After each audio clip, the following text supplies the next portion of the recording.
usually 1 day was for the tunnel, and 5 days were for the exteriors and all the happenings.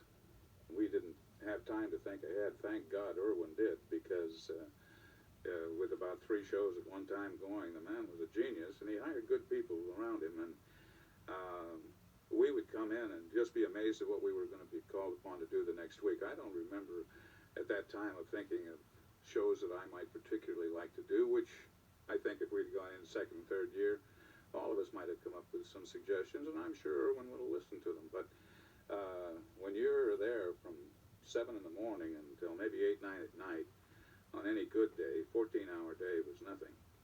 He didn't spend much time thinking about the next script, let alone what you personally would like to inject into it. And every script that came out was very interesting, because, I mean, when you're in Krakatoa one day, you're on the moon the next.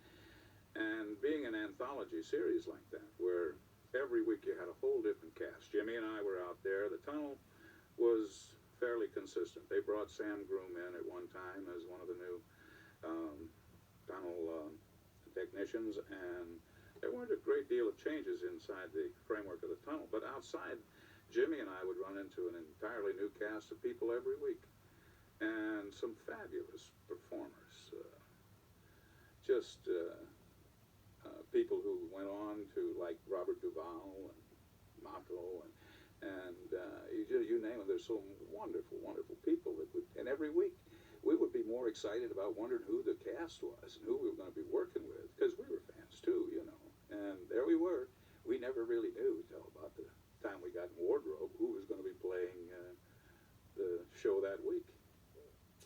So that made it really, really fun. I mean, it wasn't like suiting up and going into work with a set framework. Our fourth wall was real deep. My brother was my stuntman. Started out, Paul Stater was my stuntman, and Paul was wonderful. He was good, but my brother looked so much like me, even if his voice was exactly like mine. If I'd have been sick one day, I think he could have been Doug Phillips. But he was an incredible stuntman, and he took most of those really hard lumps, although we would always have to come in and do that last 3 or 4 rolls, and boy, I'd come off some barrels real hard from time to time. I remember several times when I went home feeling like I was a professional wrestler, because there was a lot of action in the show too, aside from just the entrance. The entrance was, you know, some of the easiest things that we did, but we were always in the middle of a sword fight, a fist fight, or something going on.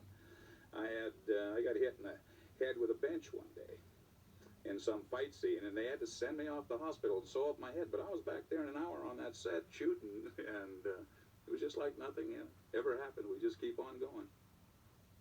We weren't action-adventure guys. We were scientists, and we were hurled into this scenario on a scientific basis. So we get out there, and we're not looking for a fist fight. We're not looking to, change mankind. We were scientifically looking at this thing, and then all of a sudden, here we are, Arnold Schwarzenegger's predecessor. So, I mean, I'm a doctor. I hate to hit you, but I'm going to do it anyway.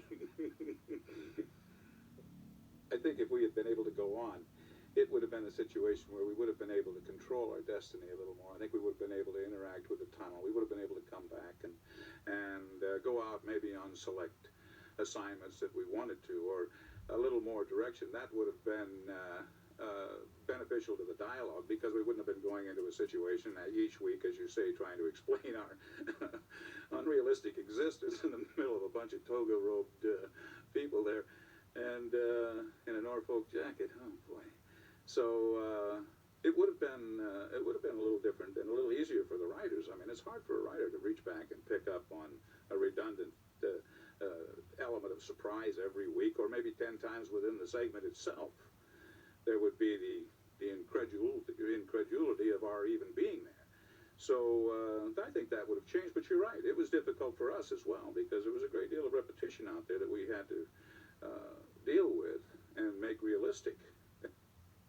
Well, there was a lot of production in our show. I mean, we were at a major studio, 20th Century Fox. We had the finest crews, the finest stages, the finest sets, the finest location shots, and from our close-up vantage point, it was all so classy and so well done. It was not like doing a Western at Ziv. This was some, pretty stylish stuff going on there. And I just, I got right into it and felt very comfortable with whichever way they sent us, because you were so absorbed in all of this. I mean, and it was not small scale. We had huge sets and lots of expense in this thing. So I'd go into work and I'd be more enthralled with what the new cast and all of the things that were going on than I would be thinking about how things might be. But Irwin was one of those people who could spread himself thin. Yes, he had that going, and believe me, while he had those 3 shows going, he had Land of the Giants in preparation. He had the storyboards going. He was on into other projects. I don't know how hands-on Irwin was after he got things going, other than I'm sure he observed everything, but he did delegate authority, and to a lot of good people, and he kept a family around him that was very tight. And boy, we were all tired. He had an enormous energy. I can imagine, like Paul Z. Paul Z, he would get in there about 5 o'clock every morning, and he was our wardrobe and the designer and everything. And this man would be the first one on the set and the last one to leave, and then he'd be over doing other shows. And I don't think Paul had 4 hours sleep in 5 years. But, that was just all part of it. I mean, you were in a horse race, and you weren't looking to see who was chasing it. You were just going flat out.